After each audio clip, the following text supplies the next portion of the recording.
আসসালামু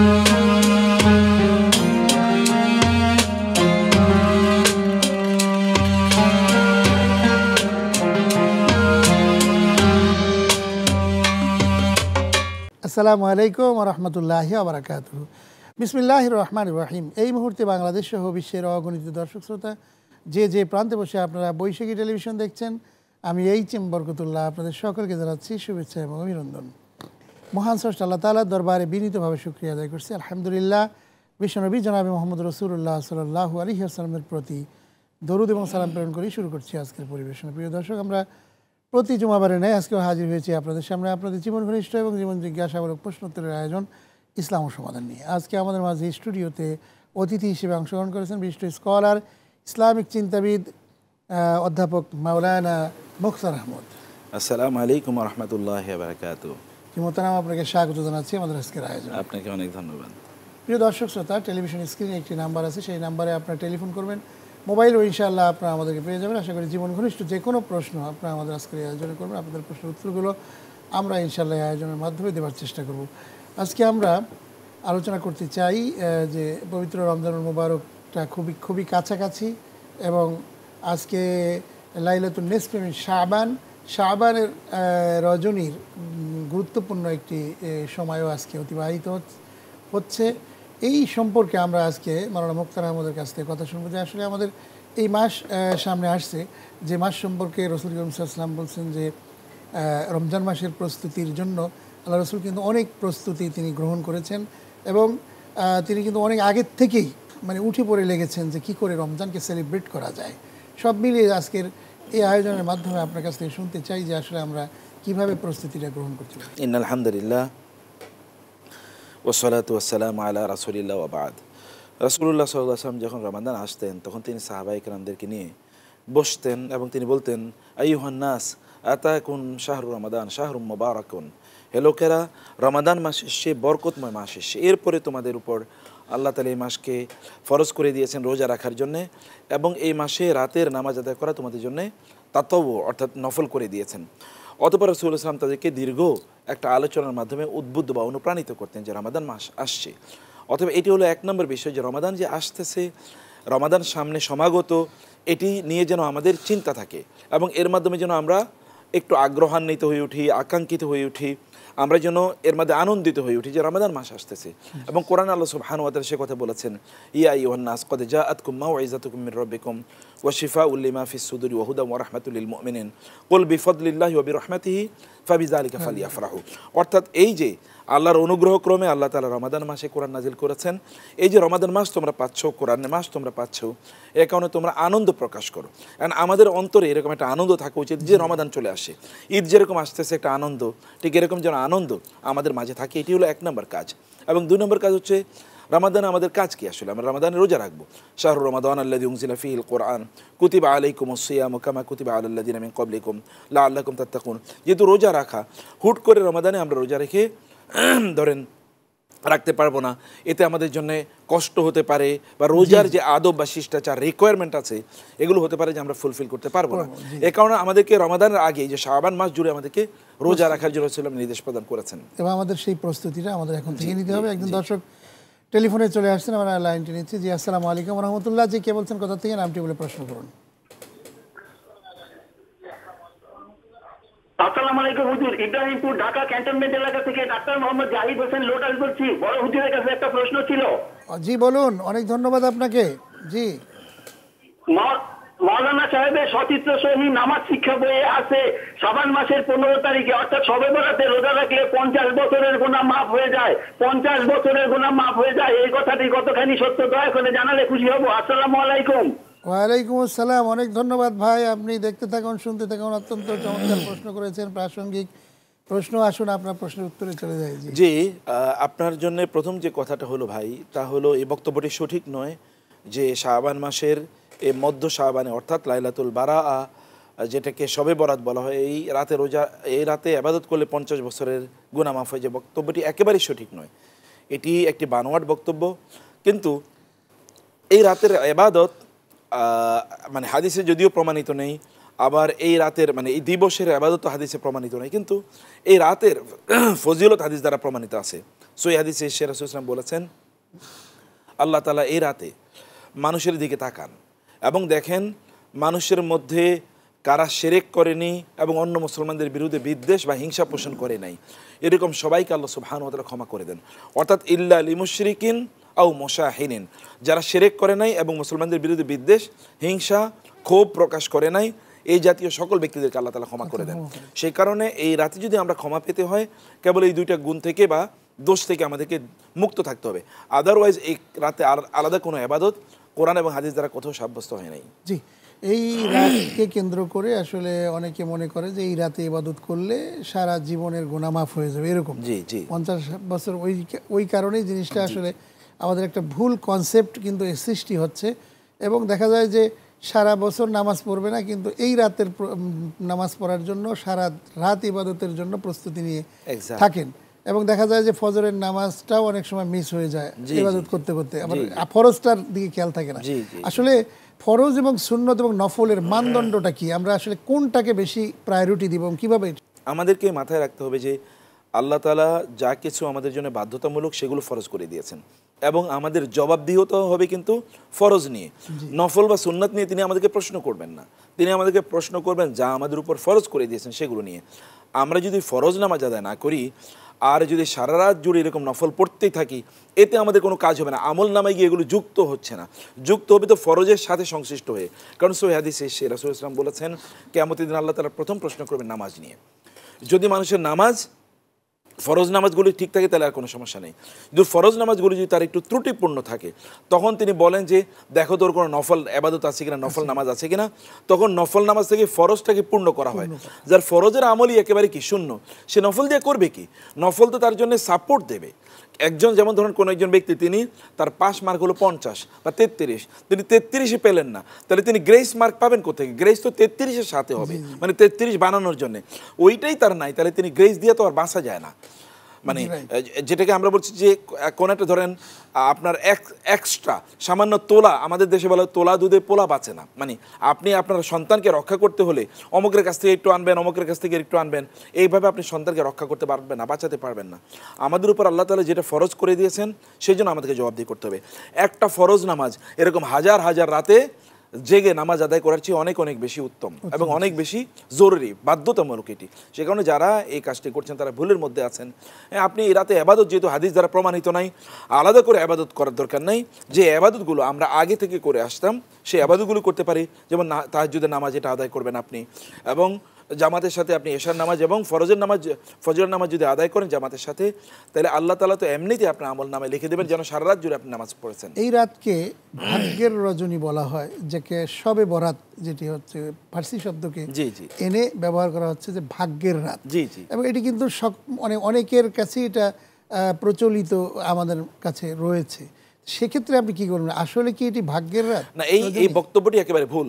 কারণ বরাত শব্দটি যেটি আপনি বলেছেন, বরাত ফার্সি ভাষায় হলো ভাগ্য, কিন্তু আরবিতে বারা মানে হলো মুক্তি।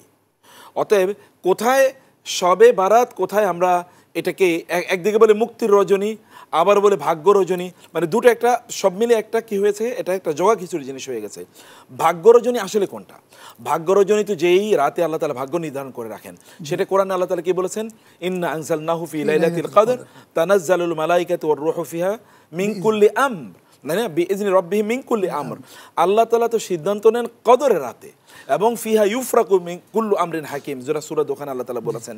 ওই রাতে আল্লাহ তাআলা সব ব্যাপারে সিদ্ধান্ত নেন। সেটা লাইলাতুল কদর, যে রাতে আল্লাহ কোরআন নাজিল করেছেন, এটা রমাদান মাসে।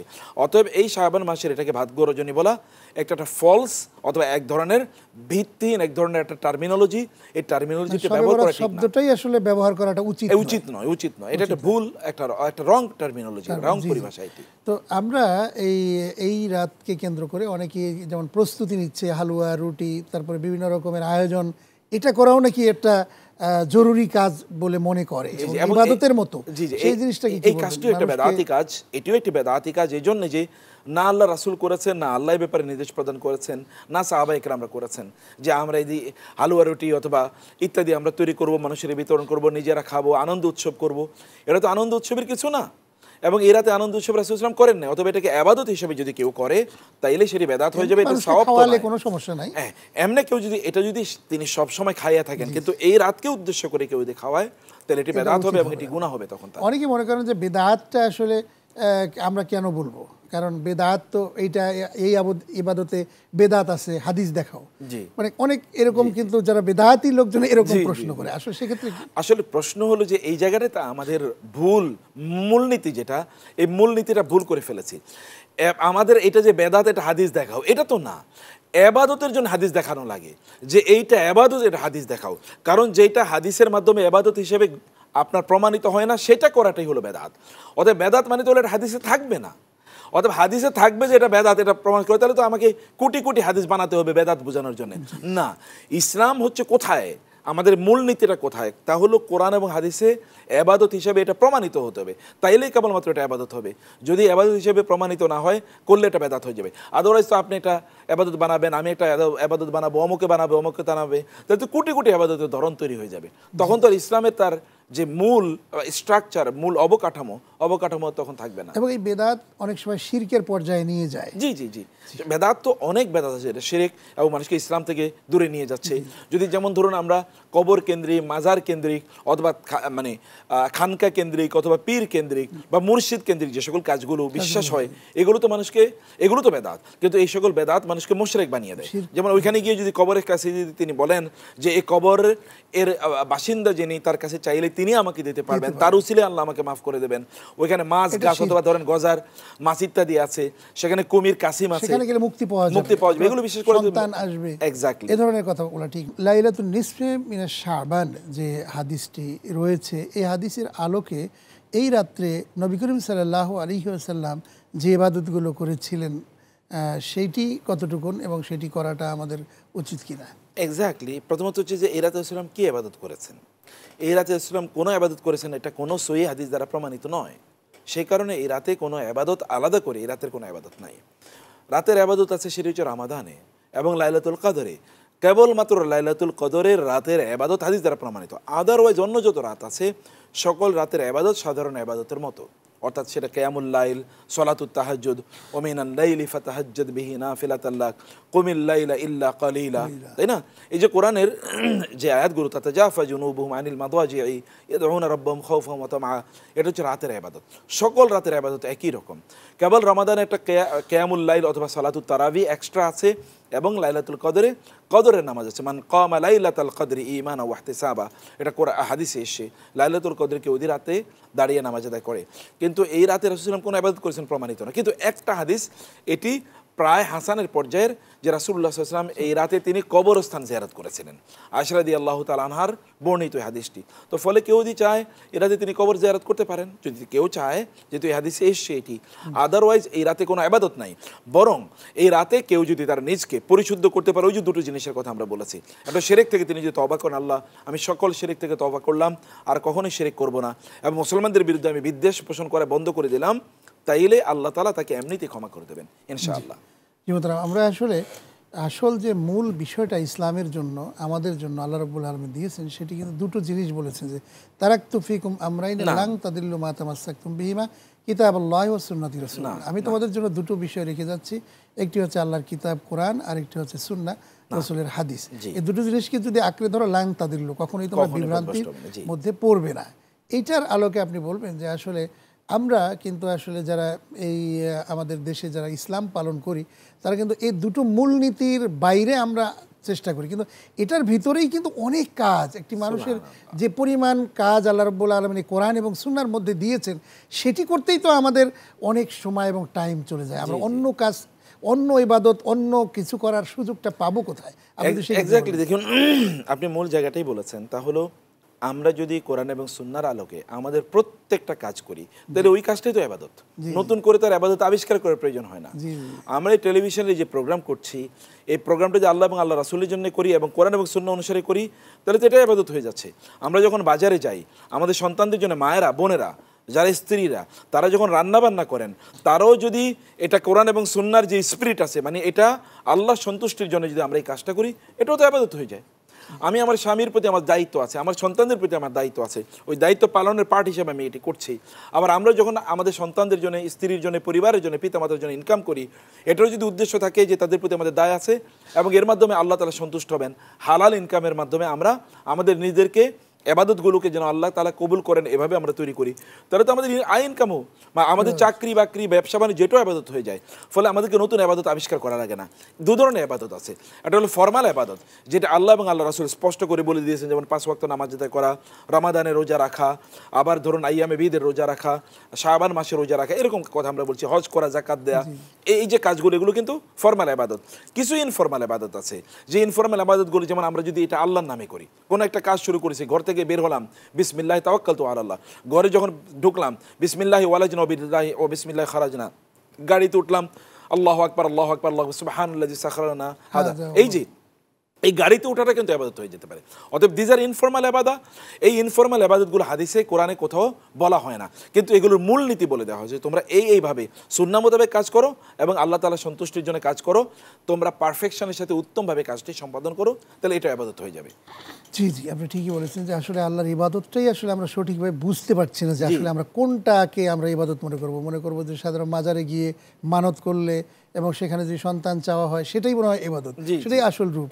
আমরা এরকম অনেক কাজ করি যেগুলো আসলে, যেমন একটা মিলাদ, একটা দোকান আমাদের উদ্বোধন করতে হবে, সেই দোকানে মিলাদ দিতে হবে, সেটা মিষ্টি খাওয়াইতে হবে, এবং সেখানে এই যে একটা আনফরচুনেটলি বেদাতগুলো আমাদের এখানে ইবাদত হিসেবে, যেই কাজগুলো বেদাত, যেমন আপনি দোকান উদ্বোধন করবেন সেখানে মিলাদ পড়াচ্ছেন, মিলাদটাই তো ইসলামী অস্তিত্ব নাই এটার। তারপরে হ্যাঁ, আপনি আল্লাহর নামে, আল্লাহ রাসূল সাল্লাল্লাহু আলাইহি ওয়াসাল্লাম বলেছেন আমরা যেন আল্লাহর নামে কাজ শুরু করি। আপনি আপনার দোকান খুলবেন হচ্ছে বিসমিল্লাহ বলে, এটা হচ্ছে আপনার কাজ, এবং আপনি হালাল জিনিস এখানে বিক্রি করবেন, মানুষের জন্য সহজ করে দেবেন, আপনি হালাল ইনকামের ব্যবস্থা করবেন। আপনি যদি এটা নিয়ত থাকে তাহলে তো এমনিতে কাজটা ইবাদত, তাহলে সেখানে মিলাদের এই আয়োজন নতুন করে কোত্থেকে আসলো? তবে মানুষকে যেমন দরিদ্রকে খাওয়ানো অথবা মানুষকে কোনো কিছু দেওয়া অথবা দান করা, এই যে জিনিসগুলা, এগুলোর আমরা করতে পারি। কারণ সম্পদ যদি আপনার না থাকে, টাকা যদি না থাকে, তাহলে আপনি দান করবেন কোথেকে? এই কারণে হালাল ভাবে আপনি ইনকাম করবেন। হারামের মধ্যে তো কোনো কল্যাণ নাই। হারাম কেউ দান করলে তার সওয়াব হবে না, বরং তার গুনাহ হবে, কারণ এই হারাম তো তিনি তো হারামের মানে উপার্জিত এই অর্থের মালিক তো তিনি না, অতএব তিনি কিভাবে এটাকে দান করবেন? আবার আল্লাহকে হারাম দিয়ে, অপবিত্র জিনিস দিয়ে আল্লাহর কাছ থেকে সওয়াব প্রত্যাশা করে, এটা তো একটা ধৃষ্টতা, এটা আল্লাহর প্রতি বেয়াদবি। অতএব এই কারণে তিনি এখানে কোনো সওয়াব প্রত্যাশা করতে পারেন না। অতএব আমাদের লক্ষ্য যদি এটা হয় যে আমরা হালাল ইনকাম করব, তাতে আমাদের পরিবার পরিজন তারাও হালাল খাবে, আমি নিজে হালাল খাবো, আমার ইবাদত কবুল হবে, আল্লাহ সন্তুষ্ট হবেন, আল্লাহ তাআলা বারাকা দেবেন, আমি গরিব দুঃখী আত্মীয় স্বজন ইত্যাদিকে সাহায্য সহযোগিতা করতে পারবো, তাহলে গোটা কাজগুলো তখন ইবাদত হয়ে যাবে ইনশাআল্লাহ। জি জি, আপনি ঠিকই বলেছেন। জি, আমরা আরও কিছু বিষয় আমরা আলোচনা করতে পারি, যে আমাদের এই মাসটির গুরুত্ব শুধু এই রমজানের পূর্ব মুহূর্তের যে ইবাদতগুলোর কথা বলা হয়েছে, এ মাসে রোজা রাখার গুরুত্বটা কিন্তু অনেক রয়েছে, যে বেশি বেশি নফল রোজা আমরা যদি রাখতে পারি তাহলে কিন্তু বেনিফিট আলাদাভাবে আল্লাহ রাব্বুল আলামিন। তাহলে আমরা এই মাসে দুটো জিনিস, আনফরচুনেটলি একটা তো হলো ফরচুনেটলি, তাহলে যে এটা শাবান মাস এবং রমাদানের পূর্ব মাস, ফলে আমাদেরকে রমাদানের জন্য প্রস্তুতি নিতে হয়। এই মাসটা শাহরুল কুররা, আপনার সালফে সাহারিন তারা মনে করতেন এটা হচ্ছে কোরআনের মাস, কারণ রমজান মাসে গিয়ে আমরা যে হঠাৎ করে কোরআনের প্রেমিক হয়ে যাব তা কিন্তু সম্ভব হবে না। ফলে আমাদেরকে আগ থেকেই কোরআনের প্রতি ভালোবাসা ডেভেলপ করতে হবে। কিন্তু এখানে আবার একটা মিথ্যা ভালোবাসার দিবস নতুন করে ঢুকে গেছে, যেটাকে আমরা তথাকথিত ভ্যালেন্টাইন্স ডে নামে জানি, এবং আজকে আনফরচুনেটলি এরকম একটা দিবস আজকে পড়ে গিয়েছে। একদিকে মুসলমানদের শ্রেষ্ঠতম দিন জুমার দিন, আরেকদিকে হচ্ছে একটা নষ্টামির দিন। অথবা আমরা এখানে যেটি বলবো যে এই যে তথাকথিত যে ভালোবাসার দিবস, এটা একটা নষ্টদের সভ্যতা, নষ্টদের সংস্কৃতি, এটা একটা বেহায়াপনা, বেলেল্লাপনা, এবং আমরা যদি বলি এটা এক ধরনের প্রস্টিটিউশন যেটা আছে, প্রস্টিটিউশনকে কিভাবে এটাকে প্রতিষ্ঠিত, পতিতা বৃত্তি কিভাবে সমাজে প্রতিষ্ঠিত করা যায়, এই তো প্রতিটা বৃত্তির একটা সভ্যতা তৈরি করার জন্য এই জিনিসটাকে আবিষ্কার করা হয়েছে। আমরা যদি মূলনীতি দেখি, এটা কোত্থেকে আসলো? কোনো এক জেলার মানে সেখানে এক কয়েদি ছিল, ওই কয়েদি ওই জেলার মেয়ের সাথে গিয়ে ইয়ে করেছে, তার সাথে হারাম রিলেশন তৈরি করেছে। রিলেশন তৈরি করার পর ওই কয়েদিকে হত্যা করা হয়েছে, তাকে ফাঁসি কাস্টে ঝোলানো হয়েছে। ওই দিবসটাকে কেন্দ্র করে কেমনে এটাকে ভ্যালেন্টাইন্স ডে, অথবা এটাকে ওই লোকের নাম ছিল ভ্যালেন্টাইন, সেই দিবসকে কেন্দ্র করে এখন মুসলমানরা কিভাবে এটাকে একটা ভালোবাসার দিবস অথচ এটা একটা মানে আমরা যদি বলি পতিতাবৃত্তি অথবা একটা চরিত্রহীনতা, ওই লোকটা চরিত্রহীন, জেলার মেয়ের সাথে সে অন্যায় আচরণ করলো, এই কারণে তাকে হত্যা করা হয়েছে এবং এটা আইন অনুসারে তাকে করা হয়েছে, সেটাকে আমরা এখন সেলিব্রেট করতেছি। মানে মানুষের রুচি কোথায় গিয়ে আসতে পারে, এটা কি পৃথিবীর কোনো মানুষ মনে করবে যে ঠিক আছে আমার মেয়ের সাথে কি অন্যায় আচরণ করুক, আমরা কি সেটা সেলিব্রেট করবো? তাহলে রুচিটা কোথায় গিয়ে সে পৌঁছেছে। আবার 2 নম্বর হচ্ছে আমরা এখন যাদেরকে দেখি এ ছেলে মেয়েরা, তারা মানে তার পিতার প্রতি তার ভালোবাসা নাই, মায়ের প্রতি ভালোবাসা নাই, আপন স্ত্রীর প্রতি ভালোবাসা নাই, স্বামীর প্রতি ভালোবাসা নাই, এগুলো কথিত ভ্যালেন্টাইন্স ডে এই ভালোবাসার দিবস তারা উদযাপন করে। আমরা বলবো যে কারো যদি ঈমান থাকে, তিনি যদি মুসলিম হয়ে থাকেন, এই বেহায়াপনার কাজ তিনি করবেন না। আদারওয়াইজ এর প্রতি বিশ্বাস থাকলে, এটাকে তিনি সেলিব্রেট করলে, এতে আনন্দ উপভোগ করলে হতে পারে তিনি ইসলাম থেকেও খারিজ হয়ে যাবেন। জি জি, আপনি ঠিকই বলেছেন যে আসলে একটা অনৈতিক রিলেশন বা সম্পর্ক সৃষ্টি করার একটা অন্যতম মাধ্যম হচ্ছে আজকের এই দিনটি। আমরা বিশেষ করে এই আয়োজনের মাধ্যমে আজকের যেহেতু লাইভ হচ্ছে, এটা সরাসরি অনুষ্ঠানের মাধ্যমে বলবো যে এই নষ্টামি এবং উশৃঙ্খলতা যাতে না হয়, এই জন্য প্রত্যেক অভিভাবককে আজকে সচেতন থাকতে হবে যে তারা যেন মানে সন্তানকে তারা যেন এভাবে ছেড়ে না দেন, আজকে খোঁজ খবর নেন যে তারা কোথায় যাচ্ছে, কি করছে। এটি যদি না করেন তাহলে সে পিতামাতাও কিন্তু দায়ী হবেন সেদিন কিয়ামতের দিন। শুধু দায়ী হবেন না, তাদের সন্তানদেরকে নষ্ট করার কারণে কিয়ামতের দিন আল্লাহ সুবহানাহু ওয়া তাআলা তাদেরকে জবাবদিহিতা নিয়ে আসবেন। এবং এই জবাবদিহিতা, এই যে সন্তানরা এখন এভাবে বেরিয়ে পড়েছে, এদের সন্তানরাও কিন্তু একই কাজ করবে, ফলে প্রজন্মকে ধ্বংস করে দেওয়া হচ্ছে। আমরা বরং টেলিভিশন চ্যানেলগুলোকে বলবো যে আপনার দায়িত্বশীলতার ভূমিকা পালন করেন। সমাজে নষ্টামি যদি প্রতিষ্ঠিত হয় তাহলে কেউ ভালো থাকতে পারবে না, কেউ ভালো। এখন কেউ কি ভালো থাকতে পারছে? এই যে পরকীয়ার কারণে সমাজগুলো, পরিবারগুলো নষ্ট হয়ে যাচ্ছে। এই যে আপনার সন্তানগুলো, এগুলোর মধ্যে পিতামাতার প্রতি তাদের আনুগত্য নাই, ভালোবাসা নাই, শ্রদ্ধা বোধ নাই, এগুলো যেভাবে এই যে কয়েকদিন আগে দেখলাম আমরা টিকটকের একটা মেয়ে, 11 বছরের মেয়ে, সৃষ্টি হচ্ছে, ডিভোর্সের সংখ্যা বেড়ে যাচ্ছে। যে এই যে 11 বছর, আমি যেটা বলছিলাম 11 বছর, সুবা নামে 11 বছর একটা মেয়ে টিকটক করতে গিয়ে তার মা হসপিটালে ক্যান্সারের রোগী, মাকে রেখে সে টিকটকার ছেলের সাথে সে পালিয়ে চলে গেছে। সারা মিডিয়া এটা নিয়ে তোলপাড়। পরে সে মেয়ে বলছে না, আমি আমার ফ্রেন্ডের সাথে, বয়ফ্রেন্ডের সাথে পালিয়ে চলে আসলাম। এই কালচার কারা তৈরি করলো? যারা এটাকে প্রমোট করছে তারাও কিন্তু বাঁচতে পারবে না, তাদের ঘরেও আগুন ঢুকবেই। এই আগুন তাদের ঘরেও লাগবে, তাদের ঘরও জ্বালিয়ে পুড়ে ছারখার করে দেবে। আপনি ঠিকই বলেছেন যে আসলে অত্যন্ত গুরুত্বপূর্ণ কথা, যে আসলে আজকে আমাদের যুব সমাজের নৈতিক অধপতন এর দিকে যারা যাচ্ছে, তারা কিন্তু অন্য কোনো কারণে নয়, তারা এই যে অবাধ যৌন মেলামেশার কারণেই কিন্তু এগুলো সৃষ্টি হচ্ছে। যাকে আমরা আজকের এই জুমার দিনে, অত্যন্ত গুরুত্বপূর্ণ একটি দিন, আজকে যে দিনের ইবাদতটা অন্য সপ্তাহের গুরুত্বপূর্ণ দিন, এবং বলা যায় যে রমজানের প্রস্তুতির একটা সময় এসেছে এবং একটি মাসকে আমরা সেলিব্রেট করতে যাচ্ছি। সেই দিক থেকে কিন্তু আজকের দিনটি অত্যন্ত গুরুত্বপূর্ণ এবং আজকের এই দিনকে কেন্দ্র করে আমরা ইবাদতগুলোকে যথাযথভাবে পালন করতে পারি, এটাই। আপনাকে অনেক ধন্যবাদ জানাচ্ছি, অত্যন্ত চমৎকারভাবে কথা বলেছেন, বক্তব্য দিয়েছেন, প্রশ্নের উত্তর দিয়েছেন। বৈশাখী টেলিভিশনের পক্ষ থেকে আপনাকে অনেক ধন্যবাদ। প্রিয় দর্শক শ্রোতা মণ্ডলী, আজকে আমরা যে আয়োজনটি অধ্যাপক মোক্তার আহমদ সাহেবের মাধ্যমে আজকে যে প্রশ্নের উত্তরগুলো আমরা জানলাম, জানাই শুধু নয়, কাজ করাটা হচ্ছে আমাদের জরুরি এবং ইম্পর্টেন্ট বিষয়। যদি আমরা নিজেরা বুঝতে না পারি তাহলে কিন্তু আসলে কখনো সম্ভব হবে না আমরা অন্যদেরকে বোঝাবার জন্য। তাই আসুন আমরা কোরআন এবং সুন্নাহর আলোকে নিজেকে গড়বার চেষ্টা করি, এবং কোরআন এবং সুন্নাহই হচ্ছে আমাদের জীবন চলার একমাত্র গাইডলাইন। এছাড়া অন্য কোনো মত এবং পথ আমাদের নিজের জীবনে গ্রহণ করব না এবং অন্যদেরকে সেদিকে আমরা আকৃষ্ট করব না। এবং বেদায়াতি বিভিন্ন রসম রেওয়াজগুলি যেগুলি রয়েছে, যেগুলি আমরা সেই গতানুগতিকভাবে আমরা করে আসছি, সেগুলি আমরা আজকের এই রাতকে কেন্দ্র করে আমরা করব না। আমরা আল্লাহর কাছে সাহায্য চাইব, পানাহ চাইব, আল্লাহর কাছে ভিক্ষা চাইব, এবং আমরা যেন আমাদের ফরজ ইবাদতগুলিকে যথাযথভাবে পরিপালন করতে পারি সেই চেষ্টা এবং তাগিদ আমাদের করতে হবে। অধ্যাপক মোক্তার আহমদ এই দৃষ্টিভঙ্গি প্লেস করেছেন আমাদের সামনে।